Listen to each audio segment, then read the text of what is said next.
அனைவருக்கும் உணவுக்கருமையின் பணிவான வணக்கங்கள். கஸ்பராஜ் என்பவர் ஐயாவுக்கு திண்டுக்கல் மாவட்டம் இந்த பீச் வேலை போது 6 பேட்ச் கொண்டது 15 அடி பீச் வேலை. பார்க்கறதுக்கு வானவில் கலர்ல இருக்கும் ஒவ்வொரு இணைப்புமே. காரணம் என்னன்னா அவர் ஆன்லைன்ல புக் பண்ணி கொடுத்தாருல. ஸோ இந்த நூலில் தான் வந்துட்டு நம்ம மேக் பண்ணி கொடுத்துருக்கோம். ரொம்ப உறுதியான நூல் அப்படின்னு சொன்னாரு. இதோட மதிப்பு பார்த்தீங்கன்னா 948 ரூபா வெறும் நூல் மட்டுமே. 200 மீட்டர் 10ல் பாதி நூலுமே வலைக்கு ட்ரை பண்ணியிருக்கோம். எப்படி இருக்குது அப்படின்றத அவர்கிட்ட தான் நம்ம ஃபீட்பேக் கேட்கணும். ஸோ இந்த மாதிரி உங்களுக்கு தேவை அப்படின்னாக்கா என்னை தொடர்பு கொள்ளுங்க. பழைய வலையாக இருந்தாலும் அனுப்புங்க, அதை நம்ம சரி செய்து தரலாம். எப்படி இருக்குன்னு பாருங்க.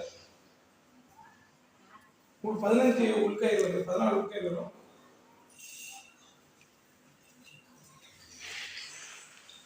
எப்படி இருக்குன்னு பாருங்க. வாழ்க யோகம் யோகம் அடுத்த பதிவில் கண்டிப்பாக சந்திக்கிறோம். நன்றி.